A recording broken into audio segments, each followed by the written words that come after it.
Hi, ik ben Tom Nassing, Beursbox.nl. Ik ga het hebben over Oekraïne en Trump.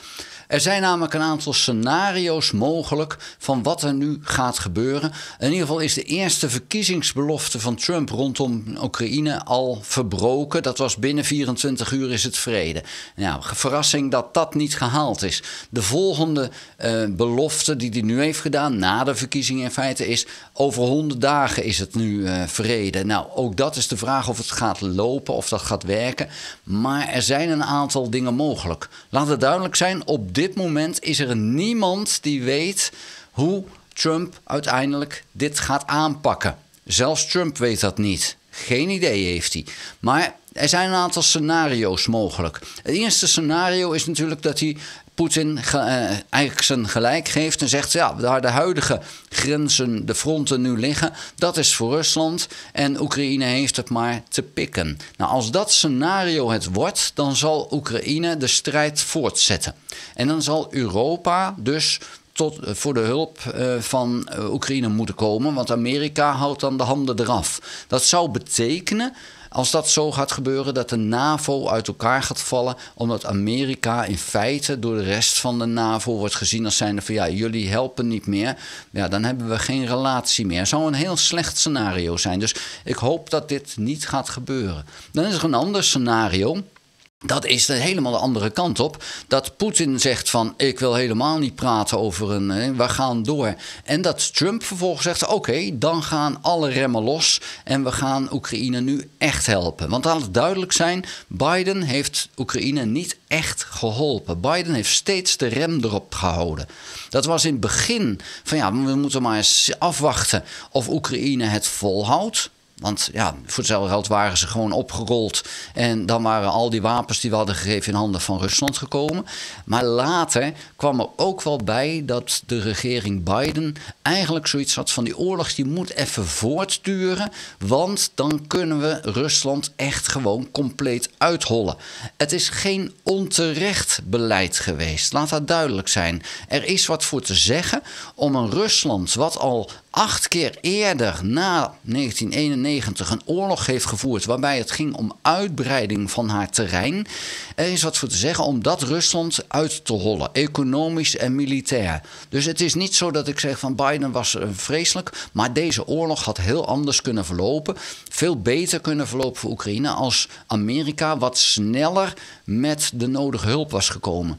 Daar stond Biden niet helemaal alleen in, wat MAGA, die groep achter Trump, die heeft ervoor gezorgd dat het ook langzamer ging. Want die wilde helemaal geen hulp meer aan Oekraïne geven op een gegeven moment.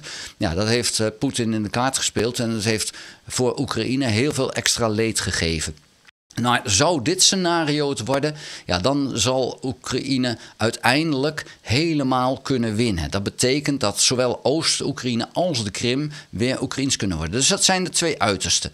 Ja, dan is er nog een aantal scenario's daartussenin. Een van die scenario's is, er wordt een vrede vastgesteld op basis van de fronten, maar dat wat nu bezet is, blijft bekend als bezet gebied. Nou, in dat geval ben je de oorlog alleen maar aan het uitstellen.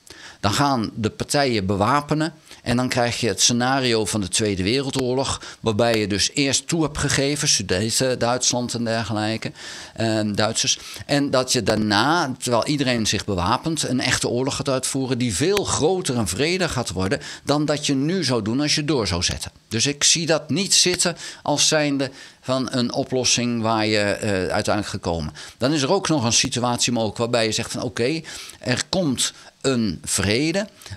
Oekraïne en Rusland gaan delen uitwisselen. Dus een deel van Oost-Oekraïne komt toch weer bij Oekraïne en de rest ja, nog niet. En de Krim ook niet. Ja, dat zou dan een mogelijkheid kunnen zijn. Ja, en daar zijn dan variaties op mogelijk. Maar ik ben van mening dat het alleen maar uitstel is en een grotere oorlog ervan komt als er nu een vrede komt die in feite zegt, we gaan een tijdelijke grens vaststellen. En een tijdelijke grens is, de gebieden van Oekraïne blijven bekend als bezet Oekraïns gebied. Als dat de uitkomst is, dan ben je alleen maar een toekomstige oorlog aan het organiseren. En dat lijkt mij nog veel slechter dan nu die oorlog uitvechten. En ik moet eerlijk zeggen, van al die opties denk ik dat de oorlog uitvechten op dit moment helaas de beste optie is. Laat dat nu maar gebeuren. Nu is Rusland relatief zwak. Het is nog wel zo dat ze sterker zijn als dat Oekraïne nu is.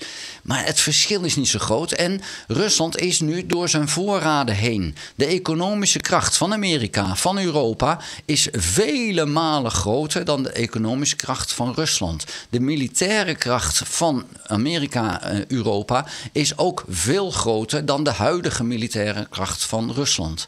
Nou is het zo, de economie van Rusland is echt extreem veel kleiner dan die van het Westen. De economie van Rusland is vergelijkbaar met die van Nederland en België samen. Maar dat zegt niet dat ze dus militair gezien ook zo zwak zijn. Dat is juist pertinent niet het geval. In Rusland gaat 30% van het budget naar het militaire apparaat. In Nederland 2%. En in België nog niet eens 2%.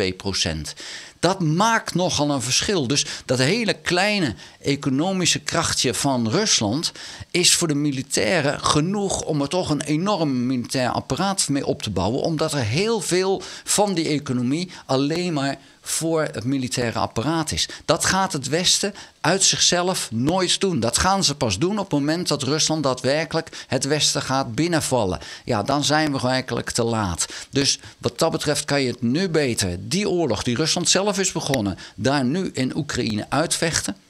En Oekraïne de kans geven om hem dan ook nog te winnen. Want die kans zit er nu ook nog echt wel in. Dan zijn we er ook vanaf ook. Want als Rusland Oekraïne moet verlaten en echt een militaire nederlaag heeft gelegen, dan krijg je hetzelfde als dat Amerika had na Vietnam. Dan zijn ze zo aangeslagen dat ze voorlopig geen nieuwe oorlogen starten. En Amerika was nog wel de nummer 1 wereldmacht. Ook na Vietnam. En het heeft heel lang geduurd.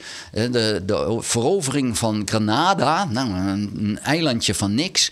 Dat was toen de eerste oorlog die de Amerikanen weer durfden te doen. En zelfs dat was maar shaky, want het is nog maar net gewonnen. Want ze waren zo aangeslagen dat ze militair gezien niks meer durfden. Nou, dat moet Rusland nu in mijn ogen ook gaan overkomen. Dus de beste oplossing die ik nu zie is dat Poetin zegt, ik wil helemaal niet praten. En dat Trump zegt, dan geef ik alle hulp aan Oekraïne. En dan zullen we dat op het slagveld wel gaan zien hoe dat gaat uitpakken. Helaas, ik zeg het echt met nadruk, is dat naar mijn idee het beste. Want dan hebben we tenminste niet het vooruitzicht op een volgende oorlog die veel groter gaat worden en veel meer leed zal brengen dan de huidige. En ja, dat is mijn insteek. Vond je de video interessant? Geef een duim. Heb je nog geen abonnement op dit videokanaal? Abonneer je dan. Druk dan ook op het belletje. Krijg je notificaties als ik een volgende video gemaakt heb. Ga ook naar www.beursbox.nl en schrijf daarin op de gratis nieuwsbrief. Dank voor het kijken. Tot de volgende keer. Houdoe.